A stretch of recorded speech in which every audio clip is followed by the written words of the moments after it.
So everyone needs to respect Nami more. Period. I've been seeing a lot of internet discourse surrounding Nami and how people find her extremely annoying. Other takes I've seen are that she's basically useless to the crew, and she's a violent fanservice character. These takes from fans could not be more wrong. Feisty, resourceful, funny, intelligent, but just a little greedy. These are the words I would use to describe Nami, one of my favorite Straw Hats, with an incredible backstory that highlights the true depth of a mother's love, a unique dream that can only be realized, together with Luffy, and a strength of will that few other Straw Hats possess. Nami is one of the most important members of the crew. The Grand Line is a perilous ocean, one that can only be navigated with the skills of a navigator as talented and skilled as Nami. The crew survived Reverse Mountain because of Nami. The crew survived the journey to Alabasta because of Nami. The crew survived the Knockup Stream only because of Nami. Let's not forget how it was Nami's decision that helped them reach the other side of the Grand Line. That's not to say she was not good at anything else, oh no, in fact, quite the contrary. For despite being a completely regular human that was not adapted to fighting on the front line as a bruiser, like the Monster Trio, she still tried to make do with what little resources she had at hand. Her fights with Miss Doublefinger and Khalifa were really enjoyable to watch, not least because of her unique skill set that didn't rely on just punching or kicking or slicing her way out of a given situation. She fought hard, but she fought smart. And here's the first thing. Let's face it, One Piece is a shonen adventure battle manga, and a lot of people seem to take issue with the fact that Nami doesn't do very much solo fighting now, which is understandable to an extent. However, as much as I understand this, I don't think this is such a big deal. Nami has never been a fight-oriented character, but she would try her best on her own when situations went south. I mentioned her fights with Miss Doublefinger and Khalifa before, but we also have to remember that fight with Satori's brothers on Skypiea, which, despite being a very minor battle, showed that she wasn't a damsel in distress that would run around screaming for help all the time. Admittedly, people on my side of the argument say, well, she's not a fighter, she's a navigator, so she doesn't have to fight, which I don't think is a particularly great defense. To play the devil's advocate, I would argue by that logic Sanji is not a fighter either, because Sanji is a cook. In fact, of the 10 Straw Hats that we have, only 2 of them have fighting roles. Zoro is the swordsman, and Usopp is the sniper. Luffy is the captain, he gives the orders. Sanji is the cook, Chopper is the doctor, Robin is the archaeologist, Frankie is the shipwright, Brook is the musician, and Jinbei is the helmsman. And they are all more or less competent on the battlefield when left on their own. You cannot imagine any of these characters backing down from a fight, except Usopp. However, that's not to say she has to be a consistently reliable solo fighter, because although she can manage, her kit isn't extremely suited for that. She shouldn't have to stand on the front lines. She's a very good support character, as demonstrated in Luffy vs. Cracker, or in the Straw Hats battle against Zombie Ords. And look, she doesn't have to necessarily be strong. She might not necessarily be a heavy hitter, but I certainly wouldn't call someone weak if they can do significant damage to a Yonko.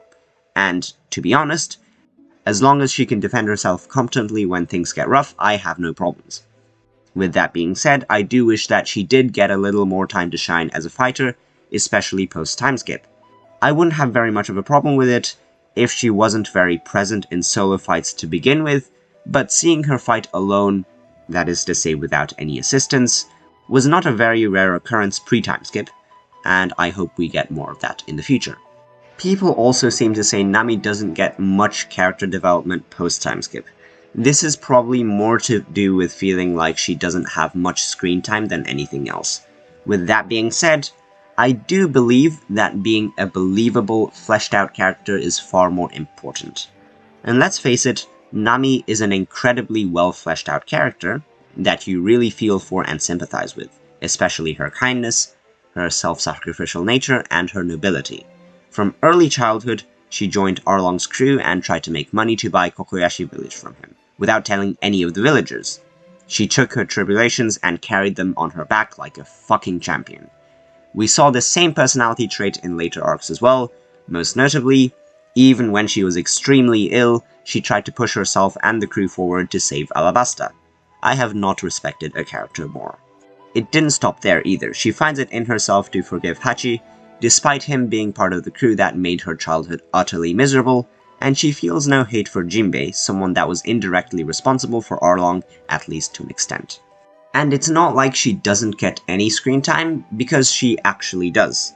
She plays a semi-prominent role in Fishman Island, she's important in Punk Hazard, she's a semi-key player in Whole Cake, although understandably overshadowed by Luffy and Sanji, and she's not that important in Wano. Regardless, it is true that outside of the Monster Trio, Nami has been given probably the most screen time after the time skip. It's not even that she doesn't do anything either, because she does. In Punk Hazard, she says she'll save the children, and on Whole Cake, she diverts the homies with Big Mom's Weaver card, and blasts Big Mom with lightning from Zeus. Other than that, it's not like she's super relevant in the story, but granted she is much better off than some other Straw Hats. On Onigashima, she does spend a lot of time screaming and running away from Page 1 and Ulti with Usopp, and post-timeskip arcs, Wano in particular, have dialed her cowardice up to 11, which to be completely honest I didn't love. She redeems herself though in my opinion, because she does end up standing up for Tama against Ulti, which I love. I think it's a fantastic scene. I do believe that Big Mom did most of the damage against Ulti, but we can't sleep on Nami either, since she dealt the final blow, and she's also been contributing throughout the fight. Nami also gets a bit of criticism for constantly beating up Luffy and any adjacent Straw Hats, but I don't really blame her at all, because more often than not, she has to force the crew to take things seriously, because otherwise they would die. I do think she's a bit violent, but it is understandable. But going back to the beginning, with regards to character development, it can often be a slow burn with One Piece. Aside from a handful of characters like Sanji or Usopp, you rarely see Straw Hats have significant character moments that change their outlook on life, especially post-time skip. Rather, it's more like you see them slowly develop as the series progresses, and when they have a chance to shine, you go, oh wow, this person has changed. Admittedly, Nami has not changed a lot since Arlong, but she is no doubt one of the most loyal Straw Hats. She sticks with Luffy through thick and thin in Whole Cake, she reprimands Sanji for his actions, and she refuses to say that Luffy will not become Pirate King even in the face of death against Ulti. She has a steadfast, unbreakable will, and that is what I love about her. One thing that I do think has been lacking with Nami's character is her focus on her goal, to create a world atlas. Nami's dream is one of the few Straw Hats' dreams that has actually not gotten any attention in the main story. In SBS Volume 90, there was a question that asked if Nami is drawing her world map properly, to which Oda replied, yeah, her routine every day is to draw her map after dinner. That is the only mention we get of Nami's dream after entering the Grand Line. It's never addressed in the main story after that. I'm not saying there should be a scene in every chapter showing Nami working on her map, because that would be stupid, but her dream has not been mentioned once in the post-time skip. Not once. Everyone's basically forgotten about it, and I find this unfair and I hope it changes soon. It's frustrating because basically everyone else has gotten to work towards their goal in a significant way, and it doesn't feel like Nami has gotten that kind of love from Oda. Maybe an idea would be to show Nami's map after every major island so that we actually get to see her progress and where each island lies on the Grand Line. So now we come to fanservice, and the very provocative thumbnail probably already told you a lot.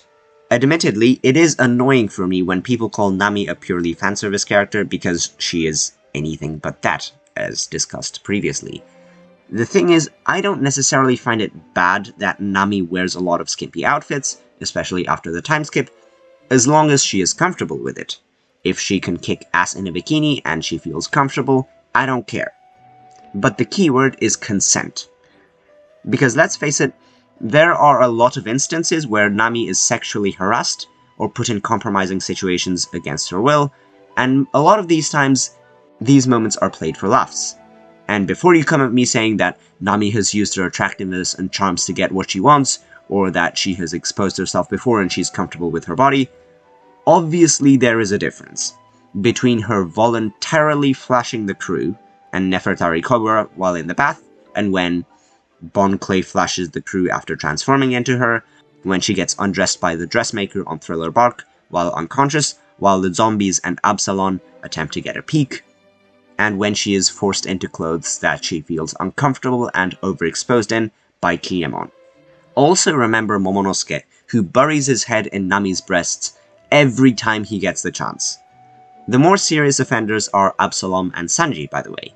Absalom sneaks into the bath to see her showering, pins her against a wall, knocks her out, and tries to force himself upon her multiple times. Sanji, on the other hand, one of her own crewmates, creeps on her at the bathhouse in Wano, and let's not forget, after getting body swapped with her, flashes everyone against her will, and considers taking pictures of her underwear. Granted, not all of these scenes are portrayed in a comical light all the time. Absalom's is a notable example that generates a threatening atmosphere, and then is promptly ruined by trying to make it funny in later episodes. But for the worst offender, let's look at some of the comments for the infamous Punk Hazard scene. No, God! No, God, please, no! No! No! No, God! No, God, please, no! No! No! Maybe you don't see it as much of a problem as I do, but I find it very strange how a lot, dare I say most, of these scenes are portrayed as comedically as they are. Maybe I'm wrong though, maybe genuinely none of these scenes are played for laughs and every one of them is dead serious. Or, on the other hand, maybe the frequent harassment of Nami is a hilarious joke that I'm just not getting. In any case, I don't think these moments are very funny. You might argue that a lot of the perverts in the story get their comeuppance, and fair enough to an extent, Sanji gets beaten up quite a bit by Nami for his perverted antics, but I don't think it's enough because he never learns from it. I might go into this in a future video, but he is never reprimanded beyond a metaphorical slap on the wrist. On a deeper level though, it's quite problematic when you consider that the crew should be able to trust each other. I personally would not be able to put my trust in someone who takes advantage of my vulnerability as soon as they get a chance to. The bigger problem that I think should be addressed is that this happens to Nami, the heroine of the story. She is objectively the female character with the most screen time and the most presence throughout the entire story.